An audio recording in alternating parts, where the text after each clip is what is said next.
नमस्कार विद्यार्थी मित्र हो. मॅथ्स क्लासरूममध्ये आपणा सर्वांचं मनपूर्वक स्वागत. मी डी.जे. वाघ, Shri Vasantrao Jaywantrao Deshmukh high school Kolhapur.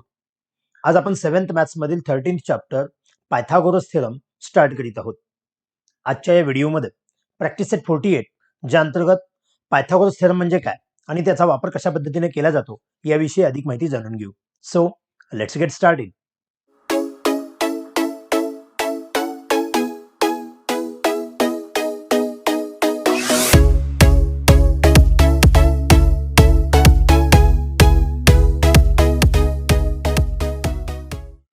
Okay students, Pythagoras theorem समजावून घेण्यापूर्वी सुरुवातीला राईट अँगल ट्रायंगलच्या ज्या काही टर्म्स आहेत त्या थोड्याशा रिकॉल करून घेऊया.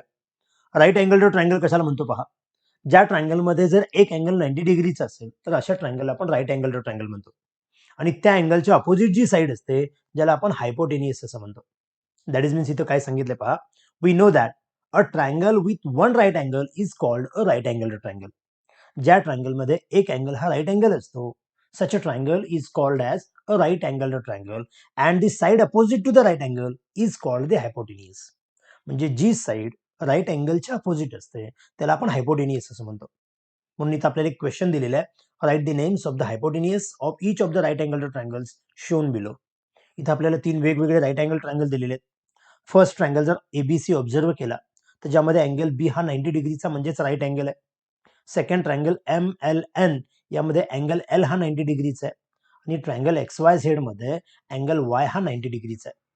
मग अँगल बी च्या अपोजिट असणारी साईड एसी असेल किंवा अँगल एल च्या अपोजिट असणारी साईड एम एन असेल किंवा अँगल वाय याच्या अपोजिट असणारी साईड एक्स झेड असेल, या साईड म्हणजेच हायपोटेनियस आहेत असं आपण म्हणतो. म्हणून इथं आपल्याला इथं विचारलेलं आहे the hypotenuse of triangle ABC that is means AC, the hypotenuse of triangle LMN that is means MN and the hypotenuse of triangle X Y Z that is means X Z. हे answer इथे लिहायला पाहिजे.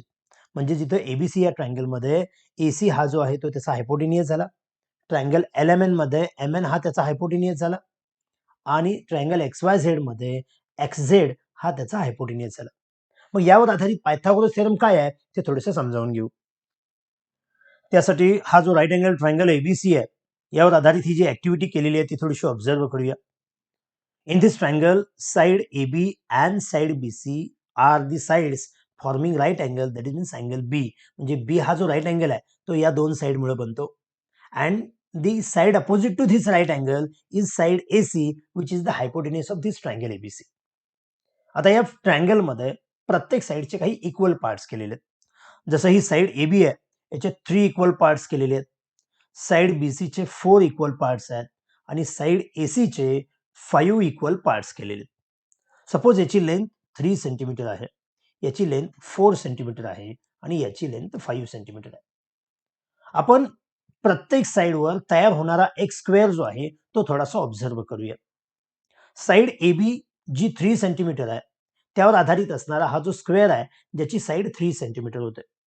जर आपल्याला या स्क्वेअरचा area find out करायचा असेल तर आपण साइड इंटू साइड हा फॉर्म्युला वापरतो. दॅट इज मीन्स 3 इंटू 3 म्हणजे या स्क्वेअरचा जो एरिया असेल तो 9 स्क्वेअर सेंटीमीटर असेल. याच पद्धतीने ही जी साइड बीसी आहे जी 4 सेंटीमीटर आहे, यावर 4 सेंटीमीटर साइड असणारा हा जो स्क्वेअर बनलेला आहे याचा जर एरिया फाइंड आउट करायचा असेल तर side into side that is means 4 into 4 या पद्धतीने जर याचा एरिया फाइंड आउट केला तर तो 16 स्क्वेअर सेंटीमीटर येईल. सेम वे हा जो हायपोटेनियस आहे ज्याचे आपण इक्वल 5 पार्ट्स केलेले आहेत, इथला हा जो स्क्वेअर बनतो त्याचा जर एरिया आपण कॅल्क्युलेट केला तर 5 into 5 that is means 25 square unit होईल. मग पायथागोरस या ग्रेट मॅथमॅटिशियननी काय प्रूव्ह केले पहा, की जे साइडवर असणारे स्क्वेअर असतात त्यांच्या एरियाची जर आपण सम केली दॅट इज मीन्स 9 प्लस 16 जर आपण केलं तर यांची सम जी येते ती 25 येते आणि ही जी सम असते ती हायपोटेनियसवर असणाऱ्या स्क्वेअरच्या एरिया एवढं असतो. म्हणून बेसिक पायथागोरसचा थेरम काय सांगतोय की राईट अँगल ट्रायंगल मध्ये हायपोटेनियसवर असणाऱ्या स्क्वेअरचा एरिया हा रिमेनिंग साइडवर असणारे जे स्क्वेअर्स असतात त्यांच्या एरियाच्या समेशन एवढा असतो. याविषयी डीप मध्ये माहिती तुम्ही 10th स्टँडर्ड मध्ये घेणार आहोत. आपण फक्त इथं एवढंच लक्षात ठेवायचं आहे की हायपोटेनियस वर असणाऱ्या स्क्वेअरचा एरिया म्हणण्याच्या ऐवजी आपण हायपोटेनियसचा स्क्वेअर म्हणू. या 5 चा स्क्वेअर आणि या स्क्वेअरचा एरिया दोन्हीचा अर्थ एकच होतो. म्हणजेच या हायपोटेनियसचा जो स्क्वेअर आहे तो रिमेनिंग साइडच्या स्क्वेअरच्या समेशन एवढा असतो. That is means Pythagoras theorem काय म्हणतोय पहा, in right angle triangle the square of the हायपोटिनियसचा स्क्वेअर म्हणजेच या 5 चा square is equal to the sum of the squares of the other two sides. म्हणजेच इथं आपण असं म्हणू शकतोय की इथं हा जो 5 चा स्क्वेअर आला हा 3 स्क्वेअर प्लस 4 स्क्वेअर यांच्या बेरजे एवढा आहे. That is means in right angle triangle, the square of the hypotenuse is equal to the sum of the squares of the remaining two sides or other two sides. म्हणजेच right angle triangle मध्ये हा theorem लिहित असताना कसा लिहिला जातो पहा. Suppose हा राईट अँगल ट्रायंगल एबीसी आहे, ज्यामध्ये एसी हा हायपोटेनियस आहे, एबी आणि बीसी या त्याच्या अदर टू साइड्स आहेत. पण त्यामध्ये एक बेस असेल तर एकाला आपण हाईट म्हणतो, कारण इथं 90चा अँगल बनतोय. त्यामुळे आपण फॉर्म्युला असा लिहू शकतो की हायपोटेनियसचा square which is equal to base square plus height square. मग या फॉर्म्युलावर आधारित आपल्याला अनेक उदाहरण सोडवायची असतात. प्रत्यक्ष ती उदाहरण पाहूया म्हणजे हा थेरम अजून क्लिअर होईल. फर्स्ट क्वेश्चन काय पहा, in the figures below find the value of x. आपल्याला वेगवेगळे राईट अँगल ट्रायंगल दिलेले आहेत, ज्यामध्ये एक्स ची व्हॅल्यू फाइंड आउट करायची आहे. फर्स्ट फिगरचं आपण जर ऑब्झर्व केलं तर आपल्याला ट्रायंगल LMN जो दिसतो, ज्यामध्ये अँगल एम हा 90 डिग्रीचा आहे आणि त्याच्या अपोजिट असणारी साइड म्हणजेच हायपोटेनियस LN फाइंड आउट करायचं आहे. आणि इथं आपल्याला LM आणि MN यांच्या व्हॅल्यूज दिलेल्या आहेत. आपण ज्या व्हॅल्यू दिलेल्या आहेत याचा अर्थ जर हा बेस असेल तर ही हाईट असते. म्हणून आपण इथं म्हणू शकतो हिअर या फर्स्ट क्वेश्चन मध्ये जो बेस दिलेला आहे तो 24, इथं युनिट दिलेलं नसेल तर आपण फक्त युनिट लिहिलं तरी चालेल. आणि ही जी हाईट आहे जी आपल्याला 7 युनिट सांगितलेली आहे. म्हणजे आपल्याला बेस आणि हाईट माहित आहे आणि त्याच्या आधारे आपल्याला हा जो हायपोटेनियस आहे तो फाइंड आउट करायचा आहे, म्हणजेच एक्स फाइंड आउट करायचा आहे. आत्ताच आपण जो पायथागोरसचा थेरम शिकलेला आहे त्यानुसार आपण लिहू शकतोय देअरफॉर बाय पायथागोरस थेरम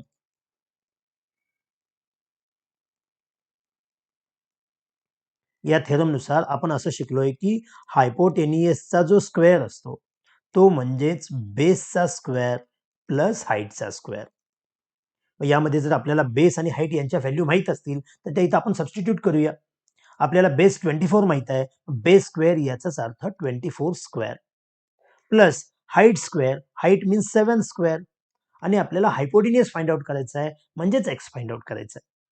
म्हणजेच पुढे जर हे आपण सॉल्व्ह करत गेलो तर 24चा जर स्क्वेअर केला तर 576 येतो प्लस 7चा स्क्वेअर 49 येतो. जर स्क्वेअर पार्ट नसतील तर थोडंसं कॅल्क्युलेशन रफ करून घ्या.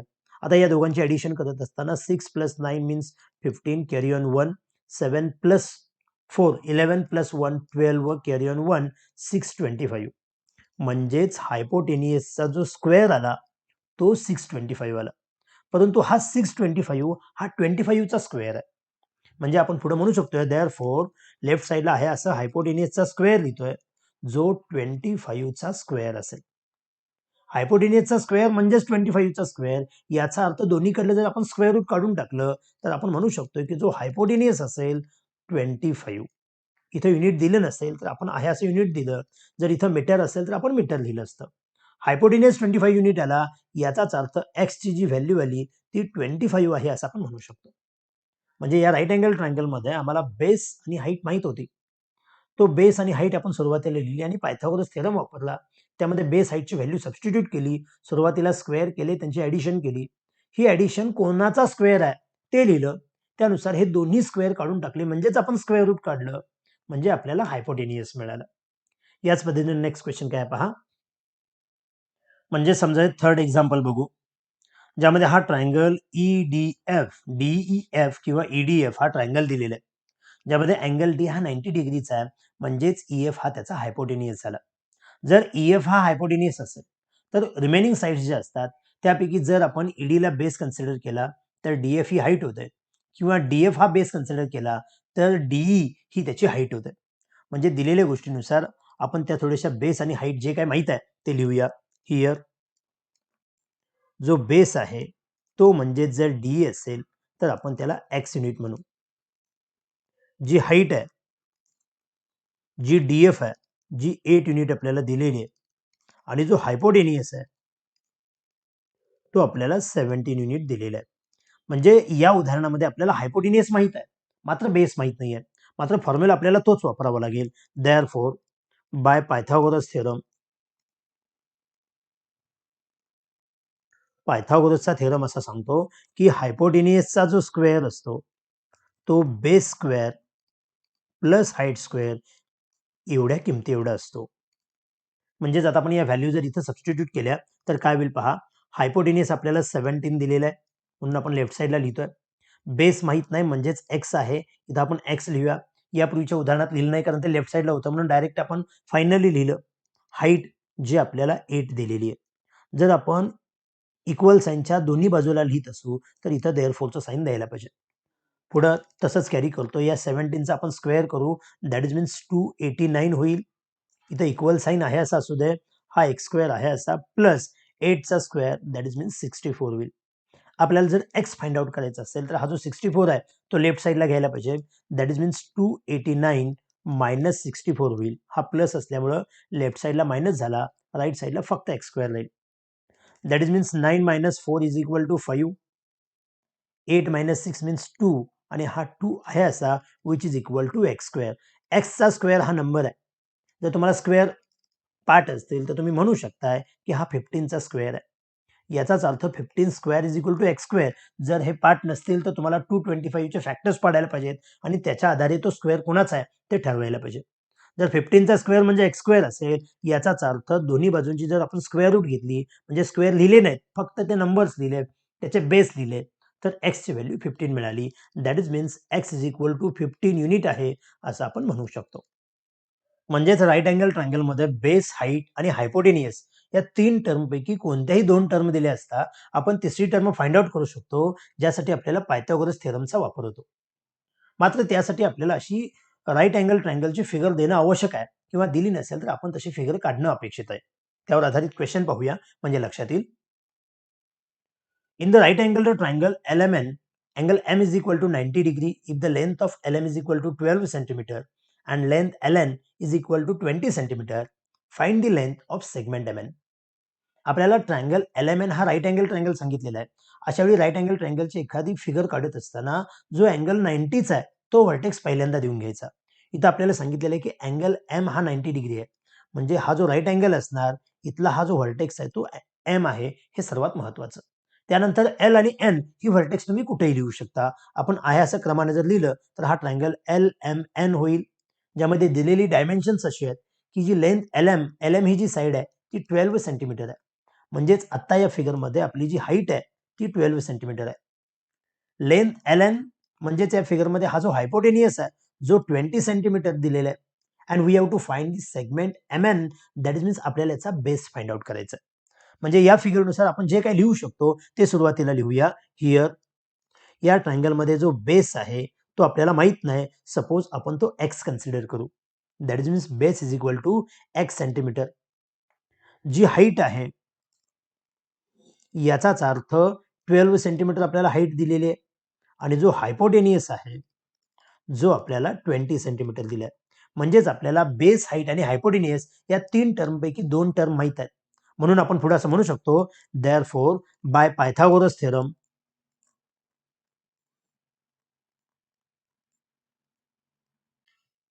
hypotenuse square which is equal to base square plus height square. आपल्याला ज्या व्हॅल्यू माहित आहेत त्या आपण इथं सबस्टिट्यूट करूया. हे इक्वल साइन आहे असं दिलं. बेस माहित नाही आहे असा एक तर बेस शब्द लिहा किंवा जर इथं आपण एक्स कन्सिडर केलं असेल तर एक्स लिहा. एक्स कन्सिडर केलं नसेल तर आहे असं आपण शेवटपर्यंत बेस लिहिलं तरी चालेल. प्लस हाईट आपल्याला माहित आहे जी 12 आहे. आपल्याला इथं एक्स फाइंड आउट करायचं आहे म्हणजे इकडे हायपोटेनियस दिलेला आहे जो 20 स्क्वेअर आहे. इथं साइन जर इक्वल असेल तर इथं आपण देअरफॉर साइन देतोय. पुढे आहे असं सॉल्व्ह करूया. 20चा जर स्क्वेअर केला तर तो 400 होतो. हा एक्सचा स्क्वेअर आहे असा लिहिला आणि 12चा जर स्क्वेअर केला तर 144 होतो. म्हणजेच एक्स फाइंड आउट करत असताना हा जो 144 आहे तो आपण लेफ्ट साईडला घ्यायला पाहिजे. दॅट इज मीन्स 400 हा प्लस 144 आहे तो मायनस 144 होईल. राईट साईडला फक्त एक्स स्क्वेअर राहील. म्हणजे ज्यांची सबट्रॅक्शन करत असताना 0 minus 4 means 10 minus 4 6 carry on 1. 10 minus 5 means 5 carry on 1. 4 minus 2 means 25. म्हणजेच हा एक्स स्क्वेअर जो आला तो 256 आला. 256 कुणाचा स्क्वेअर आहे हे आपल्याला पाठ असायला पाहिजे. नसेल तर आपण त्याचे फॅक्टर्स पाडतो. म्हणजेच हा जो 256 आहे तो 16चा स्क्वेअर आहे. म्हणजे 16 square is equal to X square होतो. दोन्ही बाजूंची स्क्वेअर रूट घेऊया. म्हणजेच आपल्याला हा जर इंडेक्स सेम आहे तर आपला बेस सेम असतो. म्हणजे स्क्वेअर रूट घेतल्यानंतर 16 इज इक्वल टू एक्स मिळतो. म्हणजेच एक्सची व्हॅल्यू आपल्याला 16 मिळते. इथं आपल्याला हा एक्स मिळाला म्हणजेच याचा जो बेस आहे तो मिळाला, जी एम ची लेंथ आहे. देअरफॉर आपण इथं असं म्हणू शकतोय, the base of the triangle is 16 centimetre. That is means length M N, त्यांनी लेंथ असं विचारलेलं आहे, सेगमेंट एम ची लेंथ विचारलेली आहे, जी आहे 16 सेंटीमीटर. याच पद्धतीने नेक्स्ट क्वेश्चन काय आहे पहा. The top of a ladder of length 15 metre reaches a window 9 metre above the ground. What is the distance between the base of the wall and that of the ladder. Question काय सांगितलंय पहा. इथे एक ladder म्हणजे एक शिडी सांगितलेली आहे, जी 15 मीटर लॉंग आहे. अशी जी शिडी आहे, जी एका विंडो जवळ जी window 9 metre above the ground म्हणजे जमिनीपासून 9 मीटर उंचीवर आहे, अशा ठिकाणी पोहोचते. याचाच अर्थ या लॅडरची लेंथ जी आपल्याला 15 मीटर दिलेली आहे आणि ही जी विंडो आहे जी जमिनीपासून 9 मीटर अंतरावर आहे. अशा वेळी आपल्याला असं विचारलेलं आहे, what is the distance between the base of the wall and that of the ladder. म्हणजे ही जी वॉल आहे त्याचा बेस आणि लॅडरचा जो बेस आहे या दोघांमधला डिस्टन्स किती, म्हणजेच या राईट अँगल ट्रायंगल मधला बेस विचारलेला आहे. म्हणजे हे लक्षात येण्यासाठी आपण या पद्धतीने घेतलं. आपण प्रत्यक्षात असा एक राईट अँगल ट्रायंगल घेऊया. सपोज हा राईट अँगल ट्रायंगल जो एबीसी आहे, ज्यामध्ये एसी ही त्याची लॅडर होते, एबी ही जी आहे ती height of the window from the ground above the ground आणि बीसी हा त्यांचा बेस म्हणजेच distance between the wall and the ladder असं आपण म्हणू शकतो. इथं आपल्याला लॅडरची लेंथ जी दिलेली आहे 15 मीटर आहे आणि ती विंडोची जी हाईट आहे ग्राउंड पासून जी आपल्याला 9 मीटर दिलेली आहे. या पद्धतीने आपण असा हा राईट अँगल ट्रायंगल घ्यायला पाहिजे. आणि इथे ह्या ज्या बेसिक गोष्टी आहेत त्या लिहूया. हिअर हायपोटेनियस जो आहे, जो आपल्याला 15 मीटर माहित आहे, जी हाईट आहे म्हणजेच 9 मीटर आहे आणि जो बेस आहे तो फाइंड आउट करायचा आहे. एक तर एक्स कन्सिडर करू किंवा ह्यासाठी तर क्वेश्चन मार्क देऊ. देअरफॉर आपण असं इथं म्हणू शकतो, बाय पायथागोरस थेरम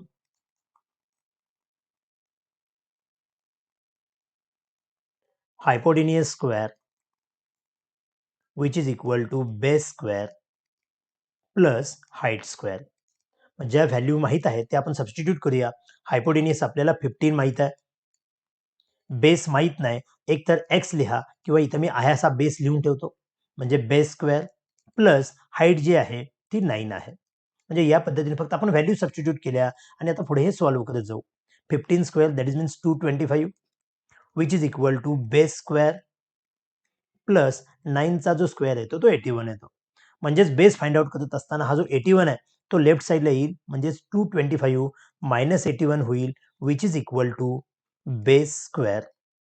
आता यांची सबट्रॅक्शन करत असताना 5 मायनस 1 मीन्स 4, 12 व minus 8 means 4, carry on 1, 2 minus 1 means 1, 144 हा बेसचा स्क्वेअर होईल.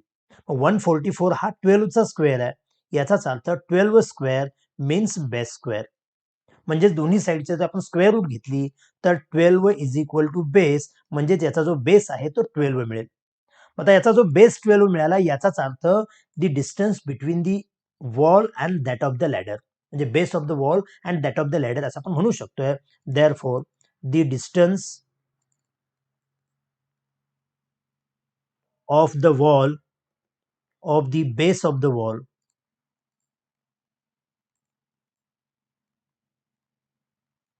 And that of ladder